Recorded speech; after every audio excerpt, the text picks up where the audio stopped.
Hello everyone. Welcome to my channel of handwriting दिखाई. Friends, हमने अपने पिछले वीडियो में डिस्कस किया था कि कौन कौन से फियर्स हैं. जी हाँ, शायद आपको याद होगा कि मैंने 10 या 11 टाइप के फियर्स के बारे में बात करी थी कि हमारी हैंडराइटिंग में किसी न किसी अल्फ़ाबेट के द्वारा ये फियर्स शो किए जाते. हमने जब फियर्स की बात करी थी तो ये भी कहा था कि फियर बहुत ही अमेजिंग चीज़ है. कई ऐसे फियर्स हैं जिन्हें हम जानते हैं तो हम एक्नॉलेज कर लेते हैं, और अगर नहीं जानते तो हम उन्हें एक्नॉलेज भी नहीं कर पाते. अब आप कहेंगे कि ये अमेजिंग कैसे है. भाई, अमेजिंग इसलिए है कि जब हम किसी काम से डरते हैं तो हम कई बार डिसिप्लिन रहते हैं. जैसे कि अगर हमें ये डर है कि मैं झूठ बोलूंगी तो दूसरा बंदा जो है वो हर्ट होगा, तो ये एक फियर है. अगर मैं अपने अंदर ये फियर रखूं तो मैं किसी को हर्ट ही नहीं करूंगी, और मैं झूठ भी नहीं बोलूंगी. साथ ही और भी आप देखिए कि आप फियर से आप अपने जितने भी बिल्स हैं वो टाइमली फिल कर देते हैं. आप ऐसा भी नहीं करते कि आज तो मैं जॉब में जाऊं, कल मैं नहीं जाऊं.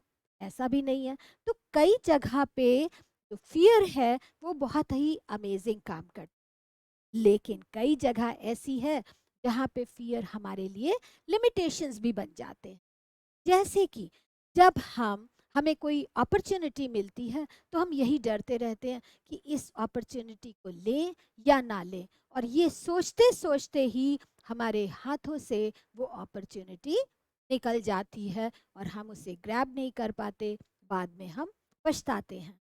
अब पछताए होत क्या जब चिड़िया चुग गई खेत. फ्रेंड्स, अगर आप ग्राफोलॉजी जाने और इन ट्रेड्स के बारे में जाने तो शायद आप अपने इन कितने ये वीकनेसेस हैं, ये एक्चुअली हमारी 100% वीकनेस नहीं है. These are the red flags जहाँ पे हम उनको इम्प्रूव कर सकते हैं ग्राफोथेरेपी के थ्रू. तो these are areas of improvement. और ये जितने भी मैंने आपके साथ कल के वीडियो में जब शेयर किए थे ये सारे फियर्स, लेकिन आज के मेरे इस सत्र में मैं जिस फियर को लेके आपके साथ डिस्कशन करने जा रही हूँ वो है फियर ऑफ सक्सेस. जैसा कि बात ही बता रहा है कि फियर ऑफ सक्सेस, इससे क्या पता लगता है. फियर ऑफ सक्सेस का मतलब क्या है. यहाँ पर जो व्यक्ति है वो सफलता के इतने करीब पहुंच जाता है, और इतने करीब पहुंच जाता है कि बस पहुंचते पहुंचते ही वो वहां से यू टर्न ले लेता है. फॉर एग्जाम्पल, अगर मैं इसको आपको रिप्रेजेंट करके बताऊं कि मान लीजिए हमारी किसी काम की या किसी अपॉर्चुनिटी की इतनी सारी सीढ़ियां हैं. अब जिस व्यक्ति को ये फियर ऑफ सक्सेस होगा वो यहाँ पे है, यहाँ से यहाँ गया, फिर यहाँ पहुंचा, और यहाँ पहुंचते पहुंचते यहाँ तक भी पहुंच गया. लेकिन जैसे ही वो यहाँ पहुंचा और अपने गोल तक पहुंचने ही वाला था कि वो यहाँ से ही क्या करता है, टर्न ले लेता है और वापस आ जाता है. दैट मीन्स कि वो अपने गोल को अचीव नहीं कर पाता. ये व्यक्ति जो फियर ऑफ सक्सेस से मतलब ग्रसित हैं, या जिनके अंदर हमको ये ट्रेड दिखाई देता है फियर ऑफ सक्सेस का, ऐसे व्यक्ति ज़्यादातर इनके अंदर एक सबकॉन्शियस बिलीफ होता है. क्योंकि जब हम हैंडराइटिंग हम लिखते हैं तो हमारे जो सबकॉन्शियस माइंड में बात रहती है वही हमारे पेपर के ऊपर आती है. तो इनके अंदर भी एक सबकॉन्शियस बिलीफ रहता है कि ये किसी भी काम को करने के लिए इनकेपेबल हैं. यानी कि ये किसी रिस्पॉन्सिबिलिटी को हैंडल नहीं कर सकते, ये किसी की एक्सपेक्टेशन को नहीं फुलफिल कर सकते, या ये सक्सेस नहीं अचीव कर सकते, या इनका गोल इनसे बहुत दूर है, वगैरह वगैरह. इनके माइंड में यही सब बातें आती रहती हैं. तो फ्रेंड्स, आप ज़रूर जानना चाह रहे होंगे कि वो कौन सा अल्फ़ाबेट है जो इसको बताता है. जी हाँ, वो अल्फ़ाबेट हैं Y, G, J and Z.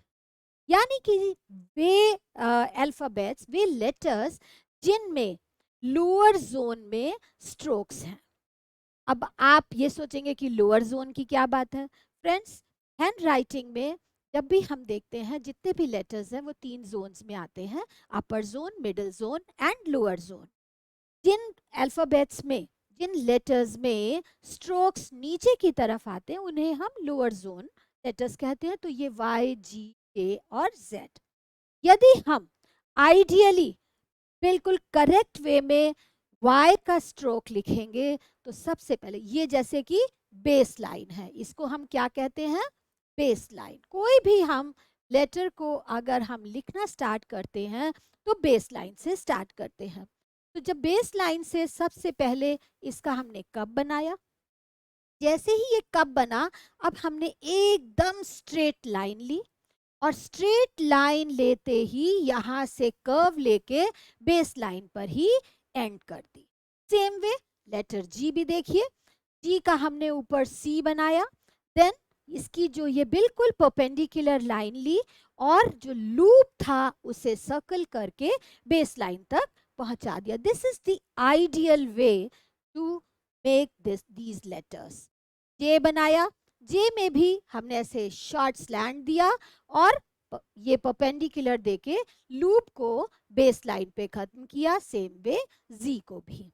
तो अगर हमारे अंदर फियर ऑफ सक्सेस नहीं होगा तो हम ये लेटर्स बिल्कुल इसी तरह से बनाएंगे।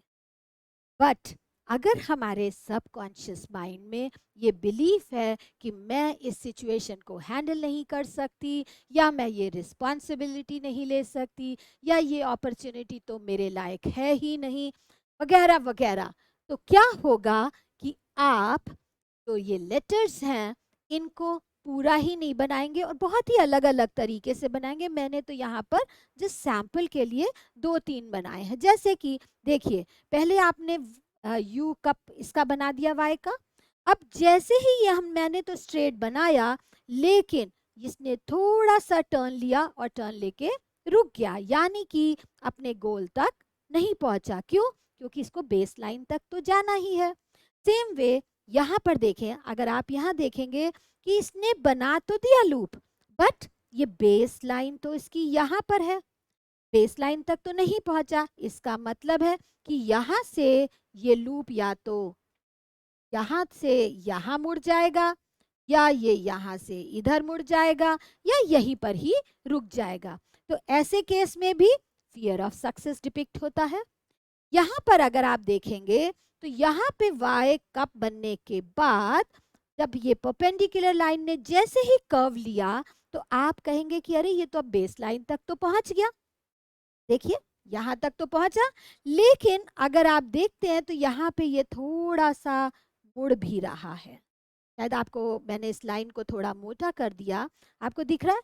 और ये ग्रेविटी का रूल है कि कोई भी चीज जो हवा में तो रहती नहीं है, ड्यू टू ग्रेविटी वो तो नीचे फॉल करेगी ही करेगी। सेम वे ये लूप भी अगर ये मुड़ा हुआ है तो ये नीचे की तरफ फॉल करेगा, यानी कि ऐसे व्यक्ति अपने गोल को अचीव नहीं कर पाते। तो इसके लिए जो रेमेडी है ग्राफोथेरेपी में कि हम वाई लूप की प्रैक्टिस करें। अब जी, जे, जेड करनी तो सबकी है, लेकिन ग्राफोथेरेपी वो साइंस है जिसमें हम कुछ स्ट्रोक्स की मदद से हम अपने लेटर्स का फॉर्मेशन करेक्ट वे में कर सकते हैं, ताकि हमारे सबकॉन्शियस माइंड में ये स्ट्रोक्स बैठ जाएं। एक बार सबकॉन्शियस माइंड में आ गया कि मुझे लूप तो ऐसे ही बनाना है और बेस लाइन पर ही एंड करना है, then the problem is solve. तो शायद मैं आज ये समझ पा रही हूँ कि आपको इस ट्रेट के बारे में बहुत अच्छे से पता लग गया होगा।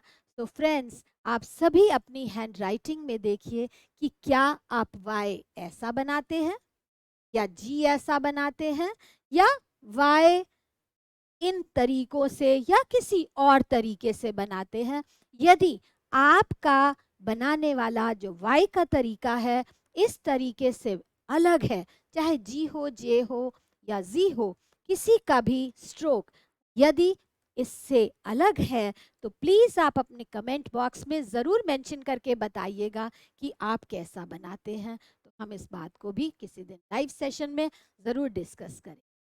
तो मैं पूनम कटियाल आपके सामने आज का जो ये डिस्कशन लेके आई हूँ, फियर ऑफ सक्सेस, मैं उम्मीद करती हूँ आपको ये अच्छा लगा होगा, तो please like and subscribe my channel so that I can bring more and more videos. Thank you so much.